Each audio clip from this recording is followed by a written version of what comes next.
Welcome to Football Soccer. We have a great episode today. We're going to be talking about dual nationals on the U.S. men's national team, the impact that Gregg Berhalter, the current coach, has been having on dual nationals. And on a separate note, we're going to be talking about Liga MX versus MLS. What league is better? And we have a great guest to talk about that today. We have a good friend of the show, Samy Castillo. I know what you're thinking. It's weird that I'm calling him a good friend of the show when this is our second episode, but he's a good friend of mine. So he's a good friend of the show. Let's hit the jingle.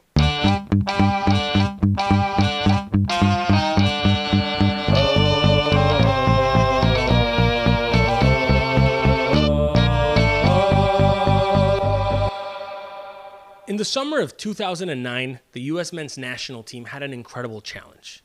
They were going to go over to South Africa a year before the 2010 World Cup to play Confederations Cup against other Confederations champions. We had a great tournament. We played a semifinal against Spain.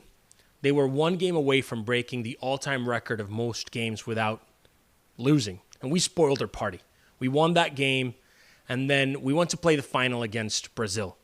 Man, we were leading that game 2-0 with an incredible Landon Donovan goal. We ended up losing that game, but that's not necessarily what I want to bring your attention to. I want to bring your attention to the first game. We played Italy. It was a game where Rossi scored 2 goals. And it just hurt. It hurt because this kid was born and raised in New Jersey. And he was passionately celebrating that he was scoring goals against the United States. And since then, I've been obsessing over this topic about dual nationals. And about, who should or shouldn't represent the United States. Why are kids that grew up in the United States, that were born in the United States, deciding to play for other countries? Why are fans that are born and raised in the United States choosing to support other countries? Now, I get it. I get that our soccer history is not so large, and a lot of our fans bring their passion from their parents that brought it and instilled in them from other countries. This is our soccer culture. Our soccer culture is perhaps that we are diverse, that we come from all over the place, and that they are representing everyone that has come to the United States. They represent this country. And because of the nature of our country, most of our great players have been dual nationals. Players like Landon Donovan is a dual national. Players like Alexi Lalas is a dual national. And like this, we can mention many players. And so that's the situation with our country. But for many years, some players have decided to play for the U.S. and they've made a difference. Other players have decided not to. But particularly in the last cycle, and what we've seen just with the few weeks of this new cycle, we are seeing a positive impact in this dual national battle, at least in the sporting side. It's always tough to talk about whether or not, this should be a business decision. This should be something that comes from the heart, whether these guys are mercenaries or they should play for the team that wants them the most. But what I can tell you is that Gregg Berhalter has done a great job, at least in recruiting great players that can make a difference. And in the World Cup, we had a lot of dual national players. We had Cameron Carr-Vickers. We had Serginho Dest. We had Anthony Robinson. We had Yunus Musa. And this was an incredible part of the team. You could argue that maybe the U.S. is not what it is if it's not for these dual nationals. But it's not just that. It's the fact that even in the process of qualifying, when we were struggling against Honduras and Berhalter's job was on the line, it was Ricardo Pepi that helped him keep his job. It was a long fight to get Ricardo Pepi. Mexico was looking for him. But the United States was able to get him. And with that, he made a difference against Honduras and in those qualifying games that have proven to be very challenging. Who knows, if we don't win that game, we don't go to the World Cup. But here's the other thing. The players that have been recruiting have been accepted by the fans, have been accepted by their teammates, and they feel welcome. They feel like they are representing a country and they're in a place where they are wanted. Yunus Musa, who had a shot of representing the United States, helped Balogun in choosing to play for the United States. They were teammates in the youth teams in England, and he helped Balogun make the decision of coming to play for the United States. And with that has come having two center forwards that can make a difference, Pepe and Balogun. Now, this is encouraging in the sense that we have players that are now wanting to be here. They feel the love, not so much from the teammates or from the federation, but the fans. The fans are happy to bring these players in and to support for them, pull for them. And this also comes with the success of the United States, even at the expense of neighbors of ours in the region. So let me tell you the following. We are going to the Olympics. Mexico is not. We played the Under-20 World Cup. Mexico didn't. And with that, more dual nationals have a shot to play for the United States. And they feel like the level of success that they can have with the U.S. program can be much higher than the success that they can have with other countries. And even though Chivas was going after Vasquez, even though Cendejas had already played a game for the Mexican national team, a friendly game where they fumbled the one-time switch and they got fined, and Cade Cowell even went to talk to the Mexican Federation, we do have players that are now cap-tied for the United States, that chose to play for the United States because they feel like this is where they belong. They feel like the project is good and that the Federation is going to support them. And as I'm talking about all this, it's important to mention that Gregg Berhalter's new cycle has just started. He just released the new roster for the first two friendlies that he's going to play under his new rehiring era.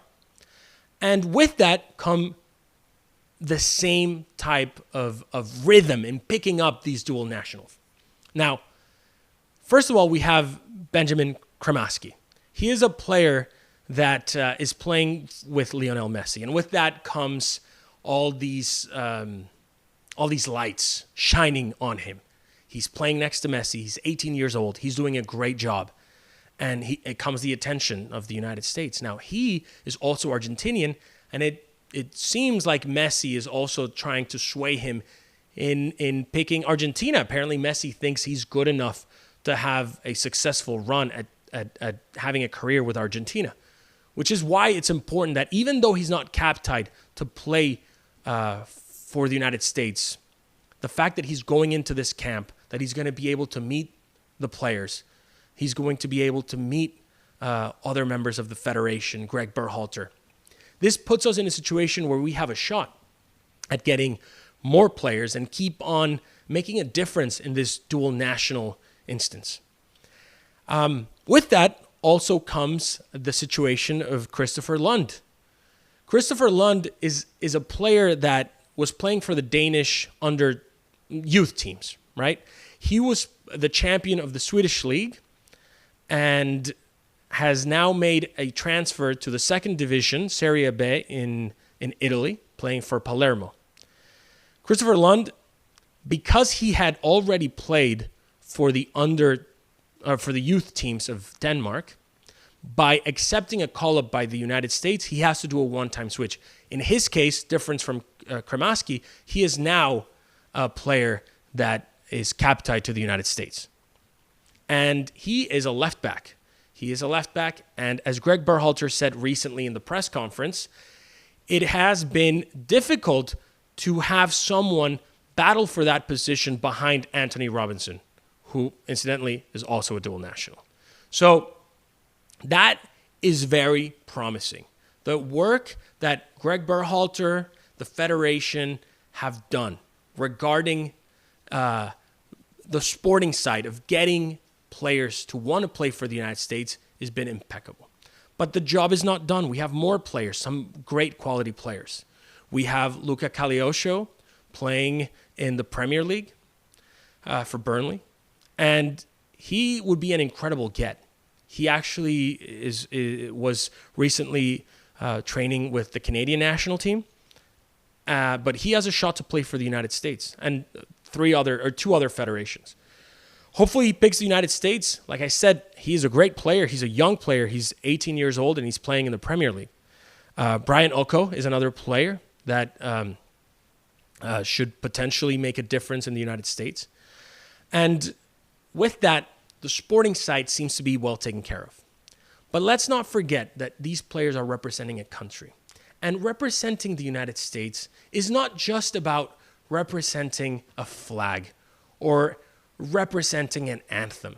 It's about representing the colors around our country, of representing the people that live in this country. That's the key here.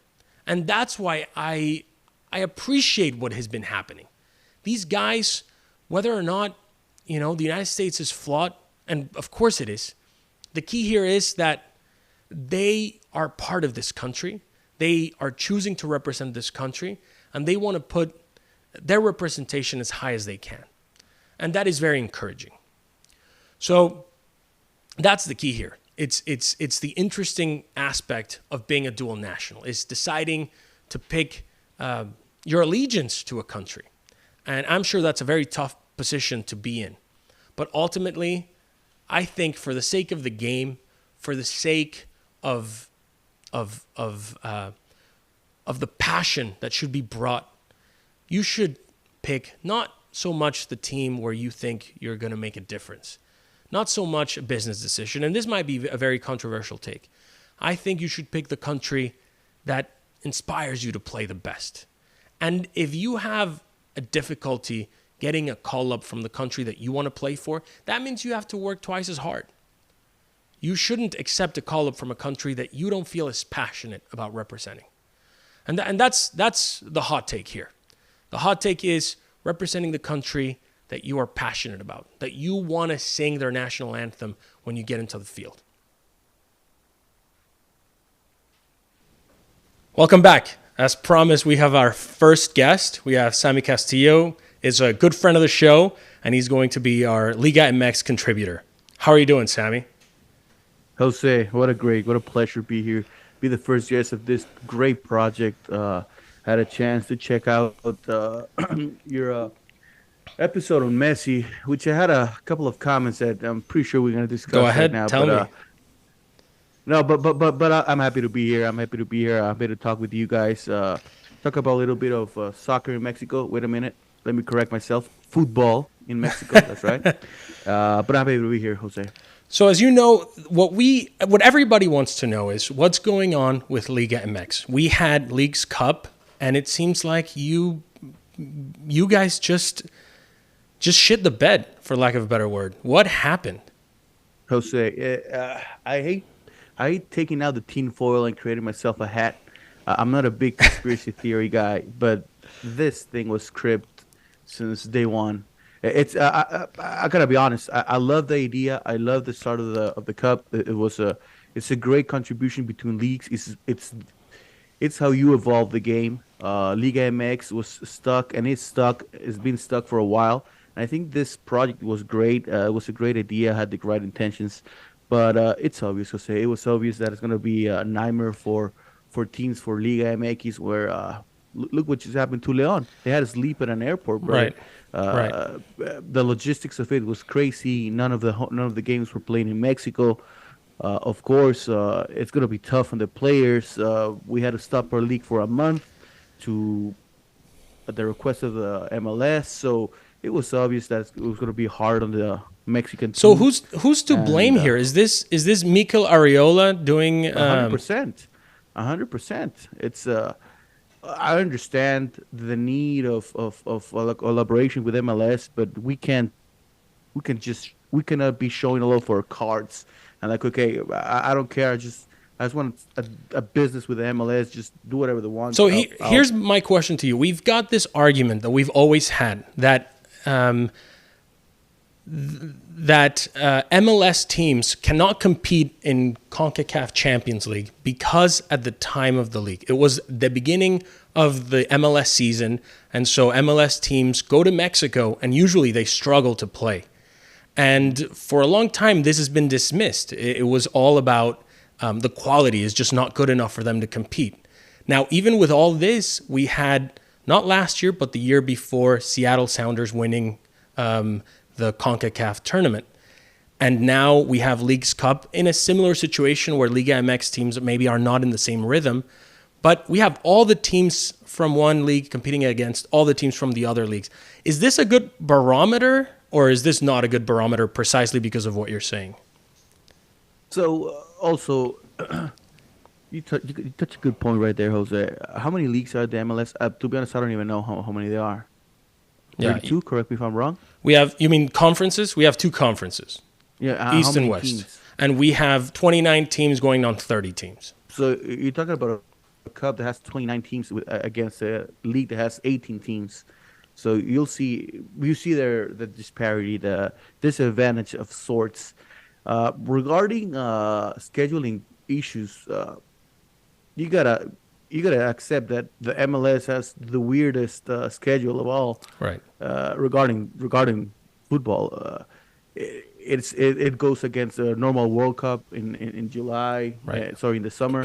They're always having troubles when it comes to Conca Champions. They're always having troubles when it comes to international tournaments, and I think that's something that the MLS should consider.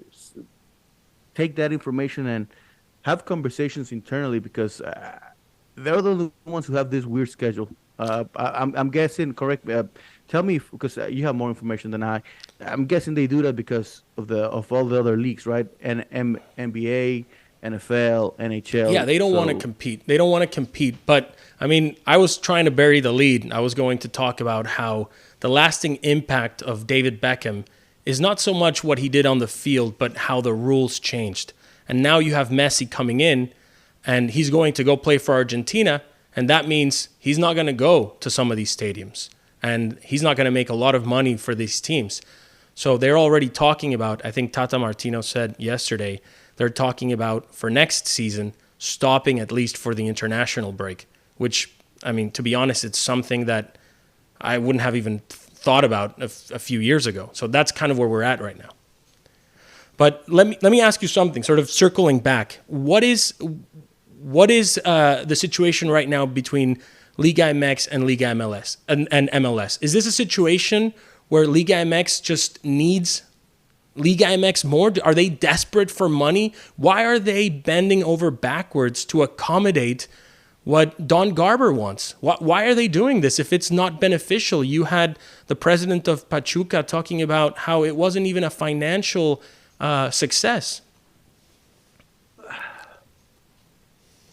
You know, Jose, being a fan of this league, being a fan of my hometown team, Santos Laguna, yeah, I can get a little bit of a fanatic mindset when I'm like, screw the MLS, Liga MX so much better. But I also have to be a realist. I have to take facts into consideration and admit that Liga MX has been in the same place for years, where we see players not being developed into the full potential that they can achieve. And this is plain and simple just greed by the owners, Jose. They don't have the actual desire to take their league, their team, their football to the next level. They just want money, brother. And I can see it in my home team. Look at what's happened to Santos Laguna. We were contenders for the championship for years and years, and now we're scraping the bottom of the barrel. That's because our owner, Orlerdi Sports, just bought Atlas, and then they just bought a team in Spain. Then they're having several teams in the same league creates controversy. You start forgetting your true origins, where you're from, and they don't elevate the soccer, the football, Jose. Yeah. And that's exactly my point here. It's I guess, yeah, I know the Pachuca owner said it was maybe financially not the best, but I'm pretty sure somebody got money in their pockets. Right. And the biggest loser of all, it's us, the fans, the Liga MX fans. Right. So what's the answer? It seems like there was a contract that was signed, and this is going to happen at least for the next 3 years. Do we need a situation where we ensure, at least for the players? The players are not at fault here. Liga MX players are coming here to compete, and they're just disadvantaged. And we can talk about who negotiated it, who's at fault. But what's the answer? How do we make sure that this tournament, this test, works and gives us more of something cool, something original, a way to actually test two leagues that are competitive, that are close to each other, and that have this crossover between fans and teams?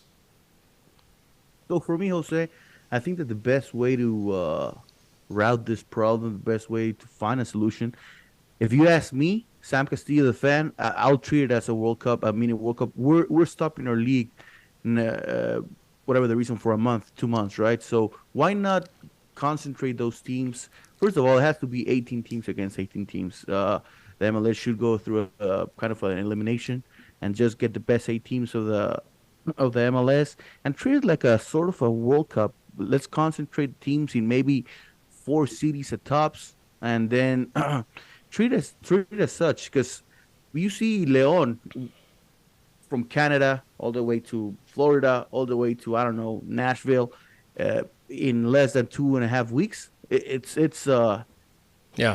grueling. Jose. Yeah, and I think something that wasn't mentioned is everybody was talking about Querétaro having an incredible run and doing the best. But what people didn't realize is that they never moved. They were stuck in Philadelphia the entire time. I think they played in New England, but they didn't really move much. And I think that played to their advantage against a team, against other teams that really had to travel all over the country. Definitely. One of the factors to consider into the success that Querétaro had. Querétaro was coming off of 2 very poor leagues of participation last year and the start of this year, talking about 15th and 17th place, if I'm not correct. So that could be a great factor that influenced the way Querétaro played, because they balled out, brother. They played great, and I think it was one of the best Mexican teams. Right. And so, yeah, I think this is interesting. And so let me understand, if you were going to right now say who is better, I understand that we can talk about the business side, we can talk about organization, we can talk about multipropiedad, we can talk about many things.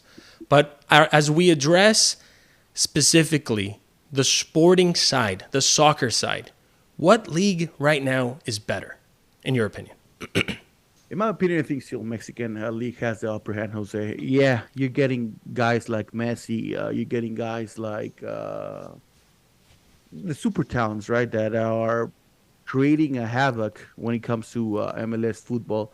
But I think that the Liga MX still has the better soccer quality, the better football quality and itself. It's tough, Jose, but I've been hearing that the MLS is going to reach the ceiling of football for the last 15 years. Yeah. And CONCACAF, I know it's tough. You said it earlier. It's tough scheduling for them. But out of the last 15 years, I think MLS has won one. Yes. CONCACAF champions. Yeah. So I think it's getting there, Jose. It's getting there, but it needs more than the thing that the MLS need more is real fandom, Jose. Right. MLS is what, 3rd on viewership when it comes to football or soccer in the U.S. I think Liga MX is still number 1. Right. Number 2, I think, is the Premier League, and I think in viewership the MLS is 3rd. You're talking about that a country that its own league is the 3rd in their own country. Right. So I think they need the fandom, Jose. Look at what happened at Inter de Miami in the first game that Messi played. It was packed. Ticket prices were crazy. But then after Messi got out, or I don't know if it was the first Messi game, but one of the games that Messi played, and he had to step out on a chain, en un cambio, substitution. Yeah, he was substituted. They left. They left the stadium. Players left. Or I'm sorry, the fans left. The fans left. So I think... I'm sure the players wanted to leave too. I mean, the party's over when Messi leaves, right? Yeah. Yeah, Yeah, and and that's understandable. unfortunate that this is happening, and particularly when you see it in the bigger markets, right? I mean, you see the numbers of the way that the Premier League and Liga MX viewerships are in cities like Dallas or Houston or New York, and these cities have they're incredibly big soccer markets, but not for Liga, not for MLS, and so yeah, that becomes a difficult situation. At the same time, you do have the smaller markets that have worked. I mean, you look at something like Cincinnati, you look at something like Austin, and they've done a good job. I think it needs some revamping, and they need to address these big markets. Why is it not working in New York? Why are the Red Bulls such a disaster? They're selling Messi merchandise in their fan stores, waiting for Messi to be there. I mean, that's so embarrassing. And I take your point 100%. Yeah, And go ahead. no, yeah. Sorry to interrupt you, because you also have to consider bringing talent is it's not the answer of it. Look at what's happening in Saudi Arabia. They have all these huge names: Benzema, Cristiano Ronaldo, Neymar Jr., Sadio Mane. Jose, I have no idea. I don't cannot recount a time where when I thought to myself, okay, I think it's a Sunday. You know what? I want to see the Saudi League. I've never said it. I Right. don't think I'll ever said it. So just talent by itself is not going to do that. There needs to be a change and I think the MLS is going the right way. It's been growing for years, but it is still not there. And I'm not, by any means, I'm not telling Mexico is the optimal league and it has the best fans, because we definitely do not have the best fans. We definitely do not have the best league.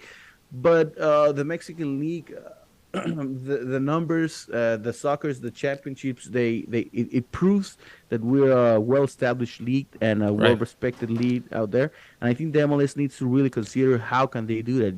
You just said a perfect example of New York selling Messi merchandise in their own stadium. Yeah, I think for a long time, MLS and just soccer in the United States has operated with fear, right? Where they brought in Pele in the 70s, and they thought that, I mean, soccer has always been the future sport in the United States, and always will be, as they say. Hopefully not.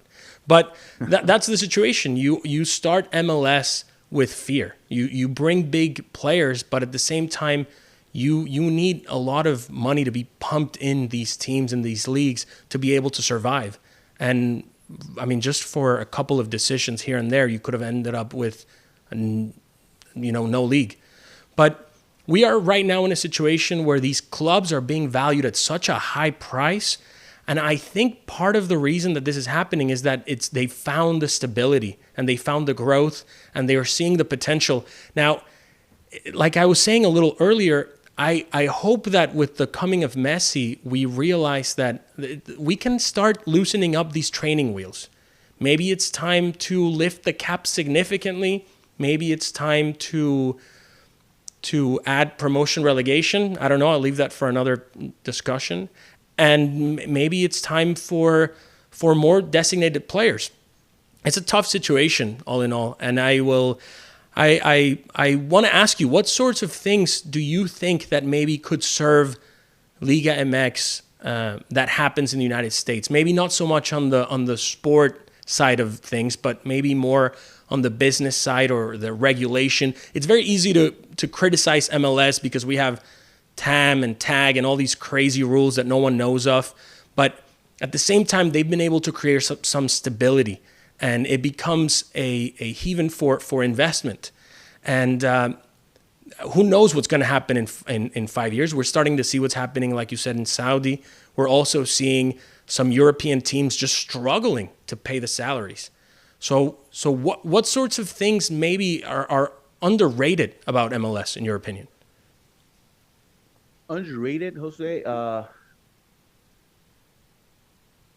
definitely say that you guys, the MLS has a great. I think my favorite thing of the MLS is the business side of it. Okay, because it definitely brings up the money. Look at the deals just Messi signed. Look at the deals that David Beckham and all these great players are doing and bringing money into their own cities, creating this type of business renaissance when it comes to football, something that we just don't see in Liga MX. I think Yeah. that's a thing that I admire of it. Uh, but let me ask you this, Jose, because you're the expert in MLS, and I'm curious about it. Every time I go to a bar, uh, I go to the bar itself. I ask for a beer. I sit next to a stranger who starts talking sports. We talk about our favorite teams. We talk about the Pittsburgh Steelers. We talk about the New York Yankees. We talk about the Dallas Mavericks. Nobody ever tells me their favorite MLS team. They tell me, oh yeah, I think my dad was an America or a Chivas fan, but what needs to change? What culture change needs to happen in order Yes. to get these teams? So I think that soccer has always been grassroots, or at least in the most meaningful way. You know, it's your grandfather took your dad to see the games, and then your dad took you to see the games, and MLS it's a fairly new league, and that's why you see maybe teams like Seattle and Portland doing better, because there was more of a culture that stayed, even as the NASL disappeared after Pele left. You still had a sense of culture. You still had a sense of, this is my team, has always been my team. It's a team that is from the community. And that's why at the same time you're seeing clubs in smaller places be more successful than clubs in bigger markets. The teams in New York are made up. Like the New York Red Bulls is just the name of an energy drink, and NYCFC is just a feeder club for City Club. It's not the Cosmos. If they had the Cosmos in New York, I think it would be different. And I think that's the key here. So time, It's just time, time. but at the same time, I think that just like you're talking about the business side being a good thing, they need to figure out a way to merge both of those things. They need the grassroots and they need the business side, and they need to figure out to bring them together. Because we saw what happened also with Columbus, right?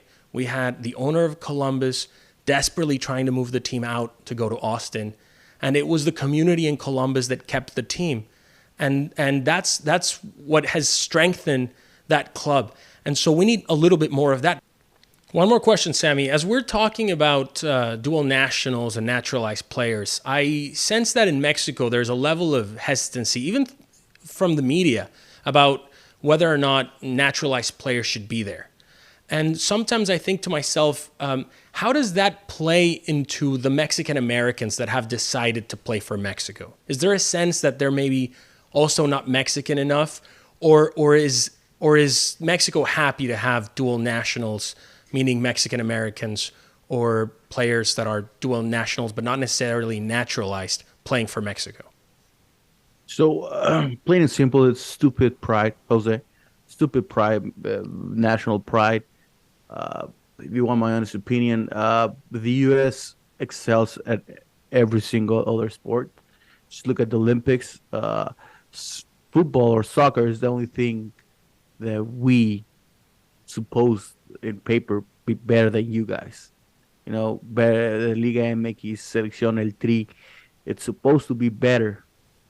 It's just plain and stupid pride. We need to get this old-fashioned thinking out of here. Look at France, the Right. African national team, and they Right. won the World Cup. Look at Germany with Osil, with the many other players that they are Germans, but they were not born in Germany. It's just all fresh, fashion, stupid pride that we need to just get rid of, Jose. If they're Mexican, look at. I know it's a different Right. sport, but look at Randy Arozarena Right. in baseball. Okay, the guy was born in Cuba. Somehow he rode a boat. He ended up in Yucatan. He felt the love of the Yucatan people. They helped him out. He started playing baseball there, which skyrocketed his baseball career. And Right. the guy said, "I'm Mexican," and we received him And with it open seems like arms. that was going to say people embraced him, right? I mean, there was Yeah, no one was second guessing whether or not he was Mexican or not. People were proud to call him Mexican. exactly, Jose. And that's the type of mentality that we need to have in soccer, in football, because this super pride that we have that it's blocking us from success. Right. It's one of the factors that's going to block us from elevating our football level where it needs and can be. Right. Well, Samy, thank you so much for joining us on as our first guest. It was truly an honor to listen to your insight about Liga MX.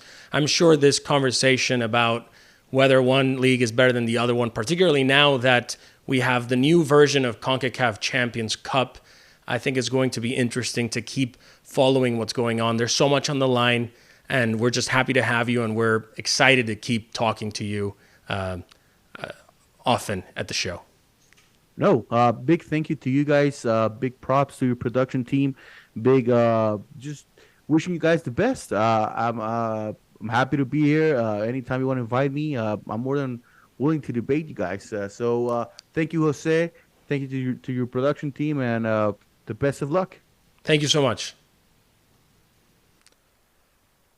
Thanks so much for joining me today. It was a good episode today. We talked about some interesting subjects. You know, this issue of dual nationals is something that will never be resolved, and I really hope that you can give me your opinion. What do you think? What do you think about representing a country that you're not passionate about, or making a business decision because you want to play in a World Cup?